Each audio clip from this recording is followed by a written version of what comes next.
And on that note, did you guys see what episode number this is? Come on now, 50. There needs to be like a ooh, ooh, like some type of music going on in the background, like balloons falling from a ceiling. 50 episodes. Wow. I'm really proud of that. That's cool. Hey there, and welcome to the Digital Nomad Family Podcast. This is the place where families who have or want to have a nomadic lifestyle come together to talk about the highs and lows that this life brings. We celebrate the joys and support each other in the heart. So, if you are a digital nomad family or will be in the future, this is the place for you. We're glad you're here. Hey guys, welcome back to another episode of the Digital Nomad Family Podcast. My name is Marissa, and I am a wife, and a mom, and a full-time traveler myself. And kind of like we said in the intro there, this is a podcast all about full-time travel as a family. And I gotta say, we have been in a season of fast travel for the past almost 2 full months now. A little over 2 months now. Okay, yeah. It will be about 2.5 months. We have about 17, 18 more days left in this travel season before we head back to the United States. And then we begin another travel season in Europe. So we've been in South America. We have been fast traveling Argentina. And I'm recording this episode from Santiago, Chile. We're not going to go anywhere else in Santiago in Chile besides Santiago, because we kind of need just a couple weeks where Eric can work and I can do some school with the kids, because then we're going to go up to the United States for Thanksgiving. United States Thanksgiving is at the end of November. So we're going to go up there for that. And then after United States Thanksgiving, we're headed back over to Europe. And so we needed just a couple weeks to just really be able to focus on school and work. And so that's family travel. And that is why I love doing this show, because family full-time travel is different than single full-time travel, couple full-time travel, or any, it's its own thing. And I love talking about it. And so last week, we were actually on vacation. So in our family, we have 3 different boxes, if you will, okay?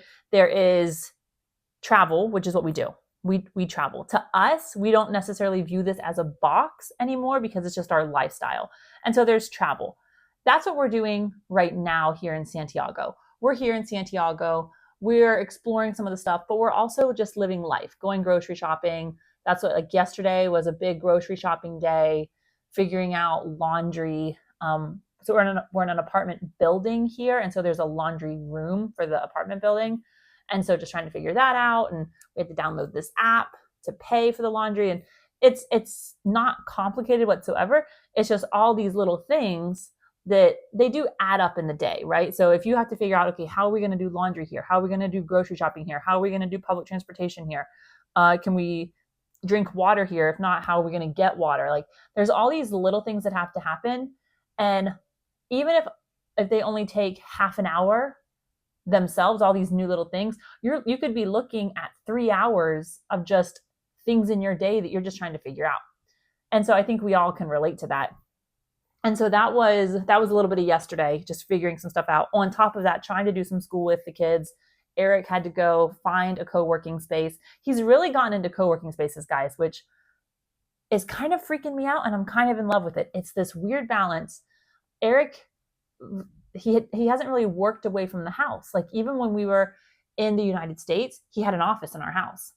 He was a pastor, and our church was about an hour, 45 minutes to an hour, depending on traffic, away. So it didn't make sense for him to drive out there. He would drive out there maybe once a week if something needed to happen. But for the most part, he was just at home working. And then he had the web design business also, because being a pastor, you don't go into ministry work for the money. And so he had the web design agency. That was back in the days when it was just getting started. And so he worked from home, but he's been going to co-working spaces just while here in Argentina. It's very like, or we're not even in Argentina anymore. So just in this season of fast travel, he's gotten into them and he's really liking them. So, but he has to find one. And he's learned it's better if you have a few in your map that you're like, hey, I want to go talk to these ones. He tries to do 2 or 3 and he goes and talks to them, checks out the space. And usually if you talk to them, they will give you a little bit better deal than what you're seeing on the website, because you can go in and say, hey, here's the situation. I'm only going to be here for 3 weeks, whereas the price I'm seeing online is a month. Can we cut a deal? Also, if you say, if I pay in cash, will you cut me a little bit of a break also? And I mean, so he's really been loving that. So yesterday he had to go and do that. And so that cuts into his work day, which is fine, but it just cuts into the work day. So with all that to say, that is what we consider just our lifestyle, right? This is just travel. The second category is a trip. A trip is, we're not taking all of our stuff with us. Maybe we're leaving some stuff in the house that we're at, but we're just going on a little trip. On these, Eric is usually still working at least a little bit, maybe checking email. It's just kind of like maybe we're taking a long weekend where we just want to go and explore another area, but we don't want to just turn it into a day trip and feel rushed. So we're like, hey, you know what? Kids are still going to maybe do like 2 or 3 subjects a day, but we are going to cut out more time to go sightseeing, to explore as a family. So that's what we call a trip. Then there's vacation. And vacation, there is no school happening. There is no work happening. It's that typical vacation time, right? And that's what last week was, the week before we came here to Santiago. We were in Bariloche, Argentina, which is northern Patagonia region. And I cannot wait to do an episode about our time in Bariloche. It was outstanding. I knew it was going to be beautiful, but it was jaw falling to the ground sometimes beautiful. It was amazing. I cannot wait to take some time and think about it. I'm a slower processor. And so I need time between when things happen and then when I talk about them here on the show. So that will be happening, but probably not until end of December, beginning January. But man, I can't wait to kind of tell you guys about Bariloche and give some tips for your time there, but it was amazing. So that was a vacation for us. Now we're just in normal life travel again. And really liking Santiago. All that to say, it's been interesting going through this fast travel season, okay, which is what my family's been in. And I love talking about fast travel, slow travel, medium travel as a family. What does that look like? How do you keep up on work, on school, on all the things that just need to happen as a family? So, I mean, for me, there's 6 of us, right? I have 6 people that laundry has to get done for. They need to eat. They need to have some type of entertainment, right? Like you don't want your kids sitting on their phone all the day. School, like all the things that need to happen for 6 people. So that's been happening right now. So, I'm really excited to just kind of sit down and talk to you guys for a minute. It helps me take a break from sometimes the chaoticness that is happening out there in the real world. And I can just go, oh, okay, we're going to talk about today. It's trip planning, right? And I'm excited about that. So thank you for allowing me to have this space. And I really do hope that it adds value to you guys' life, but in so many ways, it's a gift to me because it does help me process things. It helps me think about things. And I hope that it's a help to you. And I genuinely love helping people. I love helping people. So our family is a Christian family. And in Christianity, we have these things called spiritual gifts. And it's things that God has kind of blessed you with that you're a little more gifted in that area. So for some people, it might be mercy. Maybe you have a lot of mercy for people. Maybe it's helps and you genuinely love to help people. And this is like a physical type help. Like your friend calls you to help them move and you're not upset by it. You have the spiritual gift of helps. For me, it's hospitality. and that's making people feel comfortable and important and kind of anticipating needs and addressing those. And that's, I think, why I love this podcast so much, because of that hospitality gift inside of myself. I really, really love it. So all that to say, thank you. I really do appreciate this podcast. And on that note, did you guys see what episode number this is? Come on now, 50. There needs to be like a ooh, ooh, like some type of music going on in the background, like balloons falling from a ceiling. 50 episodes. Wow. I'm really proud of that. That's cool. I don't think I've done 50 anything in my life. Eating candy bars. Does that count? Definitely I can eat 50 candy bars. Yes. Okay. But yeah, 50. So I'm excited about that. Very, very cool. Thank you. If you have listened to, I don't know, at least 3, 2 things. 1, make sure you're following the show, and also leave a rating or a review, please. If you've listened to 3, you got the vibe, you understand it, go ahead, leave a rating, a review, and make sure you're following. Okay, let's jump into today's topic. I know that there's a lot of stuff on Instagram and YouTube and all the social media platforms. I'm not on TikTok. I'm too old for TikTok. No, we're not going to touch that one.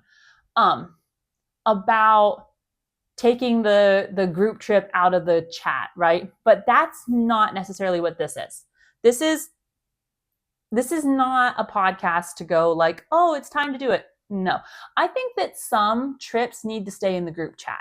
Can that be said? Like, there are people who have looked at me and they said, oh my gosh, we need to go on a trip. And I just go, we'll see. Because I know we're never going to do that. Like, it's not going to happen. And so I think that some trips need to stay in the group chat. You know what I mean when I say that.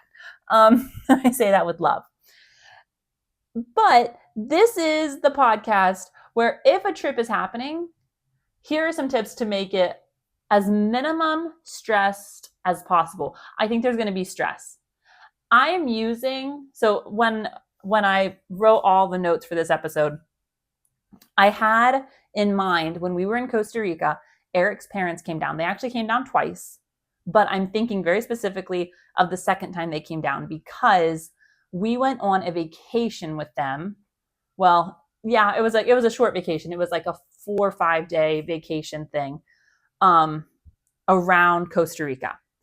And we went to places that we went to a place called Monteverde, and we had been to Monteverde, but we were in a different part of Monteverde than what we had been to previously, because Monteverde is a big national park in Costa Rica. It's gorgeous. It is hands down my favorite place in Costa Rica. If you go to Costa Rica, go to Monteverde. It's amazing. The cloud forests, spectacular. And then we went over to the Nicoya Peninsula, and there's bioluminescent algae and like plankton in the water there that we swam in. And so we had this trip with them. And so I am using that experience when I'm talking about this. And so as we're going down through the tips here, I want you to, you need to contextualize them to you and your family.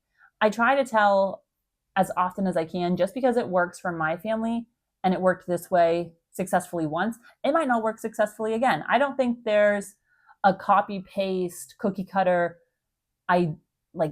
ideal for anything in life, really, but planning a trip, definitely not.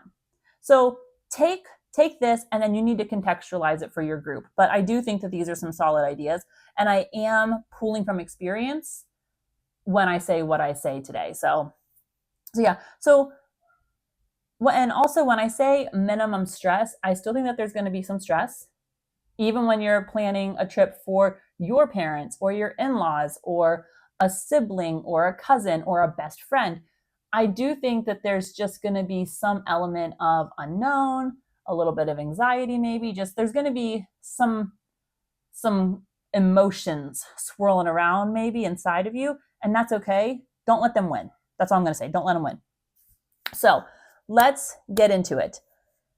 My first suggestion, and I cannot emphasize this enough. This is my go-to line for almost anything in life. And it is set your expectations right off the bat. And this can be like most relationships. I fully believe that most anger, most resentment, most hurts come from unrealistic expectations or unspoken expectations. Those are both two very dangerous things. So right off the bat, just set your expectations first. So by this, I mean, think about what the overall schedule is going to look like. Do you guys want days to do nothing? Do you want every day to have an activity? Are you expecting that you're always going to be together? Is there going to be separation when you're at the hotel or the apartment or the house that you guys have together? What's that going to look like? How often are you going to be eating out at restaurants versus cooking at home? Are you going to be sharing cars? Will each person have their own car? Are you going to just rely on Uber or public transportation? What about extra unplanned activities?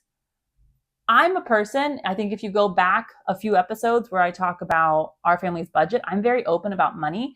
It doesn't freak me out. Money is like anything, it's a resource and we all have a limited amount. My amount limit might look different than yours. It will look different than yours. Maybe you have a smaller amount. Maybe you have a larger amount, but I don't find any weirdness in that. So I like to just make sure that people know, hey, these activities that we've planned, my family needs to stick to those. Like there can't be any surprise, like, oh my gosh, this museum looks really cool. Unless it's free, then we've allocated this much and that's it. What about surprise restaurants? How are you going to handle those unplanned things? And then what about as far as when you're at the house? How much time do you want to spend together? Is there this expectation that, hey, we're going to be hanging out, playing games in the evening, cooking dinner together, having drinks? What is that nighttime going to look like? Or is it like, oh no, we're all just going to kind of go to our own rooms, be in our own spaces, take care of our families, and then we'll see each other in the morning? I think you really can't talk about expectations too much. Now, of course, you can beat a dead horse, right? But if you don't talk about expectations whatsoever, then there's going to be a lot of questions. There's going to be a lot of unknowns. There's going to be a lot of unsure moments, and that gray area, that funkiness, that's where tension loves to begin. And that like, oh well, I thought we would be going out to dinner more, or I thought we'd be cooking at home more, or I thought we were going to be playing games together more and hanging out more in the evenings, or I thought we were going to be getting up at a certain hour, not sleeping in until 9:30, 10 o'clock, right? Like, it's those weird things that resentment, that relationship wedge, that's where it starts. And so, one, just talk about it. And two, while you're on the trip, I would just address it first thing. Like, if you haven't talked about what time everyone's getting up in the morning example again, as you're going to bed, you just need to say something along the lines of, tomorrow morning, I'm going to wake up at 7 o'clock because fill in the blank, because I want to get a shower and be ready for the day, or because I'm going to get up and start cooking breakfast for everybody, or because I know we need to be leaving the house by 9 o'clock to get to our appointment. And that can then begin the conversation, right? Whereas if you don't have that conversation and you get up at 7 o'clock, your mind is most likely in some way it's going to be racing. Like, well, what time are they getting up? They know that we have those tickets, right? And you just want to try to cut that off at the pass.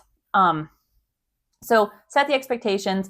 Again, you don't have to think about every small little thing. Like, I'm not saying make a bathroom schedule. Like, it's not that. Just set your expectations correctly, because that is going to be the best thing. So here's an example. When I was planning the trip with my mother and father-in-law, there was an Airbnb. We knew we were going to use Airbnbs. That was kind of like we had to get there first, right? So we're talking about the expectations for the trip. What do we want it to look like? And they had hit or miss situations with Airbnb up to this point. And so they were a little nervous, but I was like, hey, we've had amazing experiences with Airbnb. And so she was like, okay, if you feel comfortable booking them, then let's go the Airbnb route.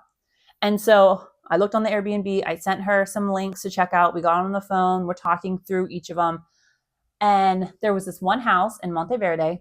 And what they had done is it was a house, but then they built a second level on top of it must have just been like a flat roof type situation. And so then they built an additional house, like an additional layer on top of the bottom layer. But I don't know why. I'm not going to say why, I think. But they didn't put stairs between the new build and the older build. So in order to get from one level to the next, you had to go outside. Now, not a big deal. Monteverde gets chilly, but for us, not too terribly cold. And yes, there was the potential for rain, but I mean, we had umbrellas and that kind of stuff. And also, it wasn't a long walk. You were just literally going out one door, walking down a little hill, and then going in another door. Like, it was the same house. Like, it wasn't that big of a deal. But we talked about that because I wanted her to know, hey, you see that this house doesn't have stairs. So at night, Eric and I will go downstairs and probably a couple of the boys. So there were 2 bedrooms upstairs that we knew Dan and Elaine were going to get one. Those are my in-laws. And we assumed our girls would get the second. And so we just said, hey, me, Eric, and our 2 boys, we can sleep downstairs, but we'll have to leave outside. And it's just, you just say it, you just talk about it. So then when you're there, I didn't have my mother-in-law feeling bad that me and Eric and 2 of the boys had to walk out. Now, actually, the 2 boys decided there was a sofa bed, and they decided to just crash on the sofa bed together. And so they ended up not going downstairs anyways, which was fine.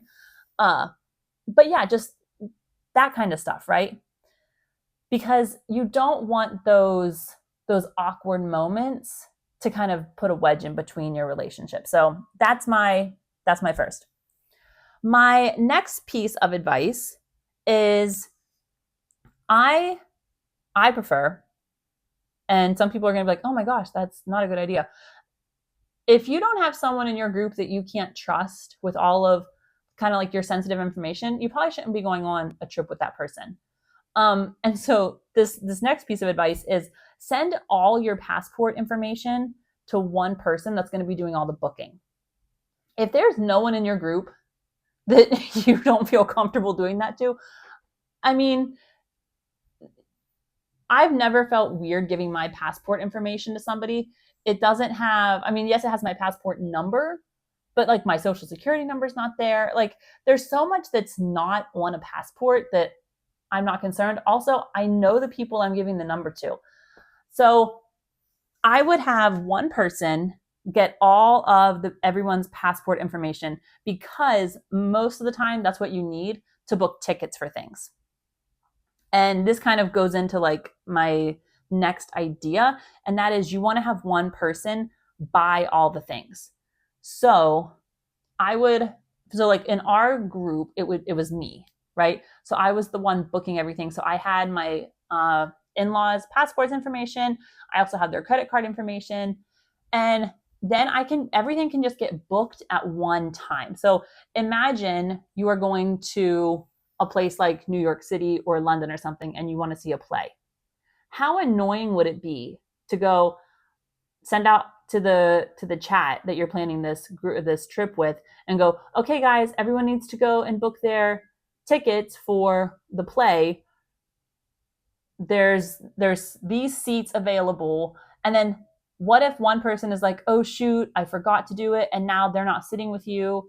Or as all of you around the country potentially, or the world potentially, are booking tickets, one person hears the wrong number or forgets. And it's such a better idea to just have one person booking the things. because that way, you know, all the dates are going to be the same for the tours. The times are going to be the same. You're going to have all the correct information. Whereas if it's like, hey guys, we want to go ziplining, we want to make sure we go this date and we want to go this time slot. The odds of something going wrong are higher. I'm not even saying something will go wrong. I'm just saying statistically, the odds are higher if you're having 3 different people book for a ziplining tour versus if you just have one person do the booking for all the families and then you know you're together. And I just think, especially if you're going on a trip like this, you want to do activities together, having one person handle all the bookings is so much better. But that person is most likely going to need your passport number. And so make sure that they have your passport number. Either they can just put it on their credit card and you can like Zelle them money, or they can have your credit card information. I think that's personal preference. I don't think that matters because you're going to be able to see, oh, you owe me this much for the tickets, blah, blah, blah. So I don't think that part's important. I just think actually getting them one person doing the booking. That's the key here. And I think that is a really good idea. We've done it both ways on things where I've booked everything, but then we've also done it where, like with friends, it was kind of like a split type situation. I never like the split type situation. I'm just like, no, can I just do it, please? Like, I'll know, I'll be able to talk to the boat driver. I'll be able to talk to the zipline people. Like, I'll be able to do all the things and explain our group dynamics. And then I'll relay any important information. I promise I will relay back to you. So that's my next tip. Number 3 is I recommend splitting the bills whenever possible. So I know a lot of people will just go into restaurants and one person puts their credit card down and then it's like, oh, we'll just Zelle you the money, or we'll pay for the next one or whatever. It is so easy to tell a waitress, even if you don't speak the language, okay? There's been many situations where I haven't been able to speak the language with a waitress, but you can mimic, this is our bill, this is their bill. Like, it's not complicated. I would recommend doing that. When you go grocery shopping, you buy what you want, they buy what they want. Now, does that mean that you can't share? Of course not. We're humans, right? Like, I buy food all the time when people are coming over to my house. And I'm like, I don't care if you eat it. Like, please eat it. I bought it to be shared. Because most likely, like, so with my in-laws, there were definitely things that I bought that I knew they were going to eat. So, for example, bacon in Costa Rica was crazy expensive. And we didn't buy it often. I think we bought it 3 times the whole year we were living there. And one of the times, well, both times they came down were 2 of the times. And so, but I didn't make them pay for me back for the bacon. I was just like, no, I bought the bacon. And then they ate the bacon, right? But we went to the store and my mother-in-law bought chips and cookies and drinks and like other things that we consumed, right? And so I'm not saying that it's not like you can't share what you buy, but I would definitely just be like, hey, I'll get this buggy or cart, whatever you call it. I call it a buggy. Like, this is my buggy. I'm paying for this. That's yours. You pay for this. Obviously, it's all going to the same house, but let's just be okay. Like, I'm going to pay for this. You pay for that. Bish bosh, jobs are good, right? Same goes with when you're at a restaurant. Same goes with if you're going to stop at a cafe or something, like, or if you want to pop into like a gas station on your road trip. Because then it's not going to be this weird, like, well, I bought you that coffee, but then you bought me a thing of chips and a Slim Jim. Like, that's gone, right? It's just like, I bought this, you bought that, it's fine. And that just makes it so much easier because for many, and I understand this, just because money isn't weird for me doesn't mean I don't understand that it's a weird topic, right? And I think that's part of being a mature adult, is just because I don't feel that way, I'm sympathetic with how other people feel. And so some people do feel this weird situation when it comes to money. And so if you just be like, you know what, I'm just paying for stuff. You're just paying for stuff. It's not a big deal. So I would recommend that. Split the bills whenever possible. Okay. along those same lines, and this kind of goes back to our first one of setting expectations, and now this third one of paying for things, have a very honest conversation about sleeping arrangements, about accommodations, not sleeping arrangements, accommodations. Well, we'll get to sleeping arrangements here in a sec, but definitely about accommodations. I love Airbnbs, Vrbo, like I love them. However, because of the fact that I'm in a family of 6 and we need minimum 2 rooms, right? Ideal world is a 3. We take up 3 rooms, so that would be a space for my boys, a space for my girls, and a space for Eric and I. That is ideal situation, right? And so that instantly, if then we're going on a group trip, that instantly puts us into a larger Airbnb. And so we're maybe looking at a 4-bedroom Airbnb, maybe a 5. I don't think it's right for me to ask the people that are coming with us to just split it 50-50. Like, oh, well, me and Eric will pay 50-50, we'll pay 50 and you pay the other 50. When we're potentially taking up 3 bedrooms and you're taking up 1. And we're the reason we had to get a 4-bedroom house, whereas we could have got a cheaper place if we didn't have so many kids.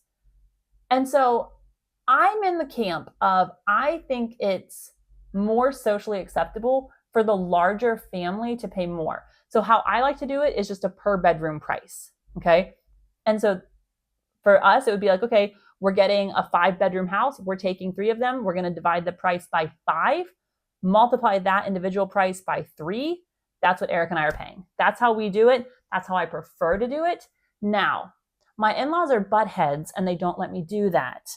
And so it does usually with them end up being 50-50, just because they're very sweet. But I don't ask that.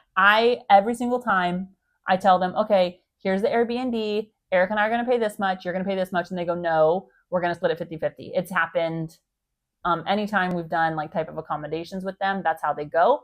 But I don't want to assume that, right? And that's why you go back to setting expectations. I'm not the next time we do a trip together, I'm not going to assume that they want to pay 50% of the accommodations bill. I'm fine saying, hey, it's a 4-bedroom. Eric and I are taking 3 of the bedrooms. You get this one. So we'll pay this, you pay this. And next time they might say, okay, sounds good. And I'm not going to be offended. Okay. It's life. It is what it is. And I'm fine with that. And so definitely keep that in mind, because how would you feel if you were on the other side, right? I think as families, it can be easy to put ourselves in like a smaller situation, right? Like, oh, we just need 1 bedroom. Oh my gosh. Like, okay. Side note, fun little thing. Go into Airbnb sometime and just look at 1-bedrooms. Those things are so cheap. I'm like, man, if it was just me and Eric, we'd be living high on the hog. I'm going to stop traveling with these kids. Like, I'm just going to leave them with their grandparents. I'm just kidding. Obviously, I'm not going to do that. But it's hilarious. Like right now, I'm trying to find some Airbnbs in London.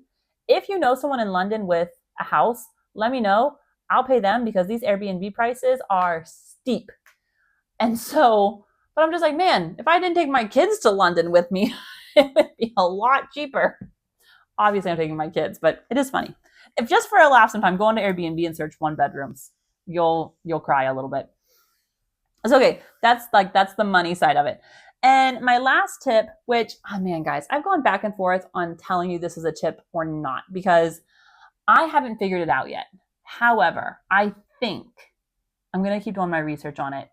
I was out before I came in to record this episode, I was probably for 45 minutes trying to figure out Google My Maps.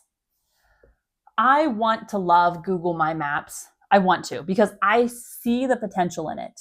And I'm planning to, and I've researched it a lot. Okay, the 45 minutes before this isn't the first time. I've probably in my life spent about 3 hours just researching Google My Maps, which I know doesn't sound like a long, long time, but it is, considering it's a map. Like, it's not a complicated thing. I shouldn't have invested so far 3.5 hours of my life into this. But I really want to like Google My Maps because they call them layers, but you can name them whatever you want. You can name the layers whatever you want. And so you could be like day 1, and then you have the pinpoints for day 1, and then you have day 2, and then you have the pinpoints for day 2, and then day 3, and then all the things, right? And I love this idea because for people like my mom, who my mom doesn't love to walk, and we're currently trying to get my mom over to Europe with us in May. So my baby sister is planning to get married in May. And then after the wedding, none of my family listens to my show, so it's totally fine for me to say this. And please don't feel bad about that. They're not travel people. But after my baby sister's wedding in May, we want to bring my mom over with us. So I'll fly back for the wedding, and then, but like Eric and the kids will stay in Europe or wherever we are. So I'll fly back to the United States for the wedding, and then we want my mom to come back with me. So it'll be my mom and I going back to Europe. And so that'll be the end of May, beginning of June of 2025. And I plan to use Google My Maps for the different days. So then my mom can look at it and see like, okay, I'm going to have to my mom has some bad knees. She's had both of her knees replaced totally. So she's had 2 full knee replacements, but she still really struggles with walking. And it's just, she doesn't need big walking days, right? And so she knows that there are days where we walk miles and miles and miles. And there's days where my mom walks very, very minimum. Like we're talking just in the hundreds of steps, which is fine because it's painful. And so I plan to use Google My Maps to show her kind of the days that I have planned for us. The thing I cannot figure out about Google My Maps, and if you know how to do this in a way or what I'm doing wrong, email me. My email is down in the show notes. Somehow there has to be a way for collaborators to edit, because in an ideal world with Google My Maps, I would be able to share a map with someone. So let's say my mom was a planner, or like my best friend, I'm planning a trip with my best friend. We could have the same like Google My Maps, and she could be adding dots to it and I could be adding dots to it, like locations. And then we could be like, okay, you plan days 1 through 4, I'll plan days 5 through 7, right? But I'm not figuring out how to do it. So go in, look at Google My Maps. Even if you just make it, I plan to do an episode here very, very soon, very, very soon, maybe like in the next 3 episodes, hopefully, all about Google My Maps, because I really want to get this figured out for you guys and for me, because that would just be great to be able to go in and me put some stuff on and plan it. And then like either my mom or like my best friend or whoever I'm planning this trip with, go in and both be editors on the same Google My Maps. And maybe, I don't know why it's not working, because I go onto YouTube and I watch these videos and it seems like it works for other people, but it's not working for me. So I don't feel super confident in telling you how to do it yet, but I do encourage you to go to Google My Maps. It's not the Google Maps like on your phone. Like go to the actual website, www.google.com/my maps. And then you can go in and it's fantastic. I love the ability to create these different days, because then you can really lay out your trip. Like let's say you're planning a 7-day vacation. You can really then see like, okay, like, well, this day we're going to be here. This day we're doing this. This day we're doing this. Because sometimes you need to like kind of see what's happening on a map. And that can be really, really helpful. Because you're like, oh, well, wait a second. It doesn't make sense to go down there on this day because we're already going to be down in that area on this day. So why don't we just add that location to day 1 instead of having to go all the way back down there on day 3. And so it's really a helpful tool. I just need to figure it out more. So that's my last tip. Take that one with a grain of salt, because I still don't feel crazy confident on the collaborating side of it. But if you're just going to do it and then share it with people, like if you're going to make it on your computer, and then let's say you're going to be at your friends or your cousins or whoever you're doing this trip with, and you can just take your computer over there and show them, or like log in on their computer to your Google My Maps, then it's fine. Like, then totally use it. Because then people are going to be able to see, because some people don't know a city as good as you do, right? Like when I'm talking about London or Paris, if I was telling my mom like landmarks, I know where those are in relation to each other, but she has no idea, zero idea. And so, but if I show her on a map, then she's going to be like, oh, okay, like, and how are we getting there? And what are we going to do? And all this stuff, right? So I just think Google My Maps is really, really helpful. So that's it. Those are my tips. 3 good ones. The 4th, at your discretion. I don't know. But yeah, I do really love going on trips with people. I just think that they can be a very stressful thing. And I think that if you follow some of these tips, I do think it will be a little bit better.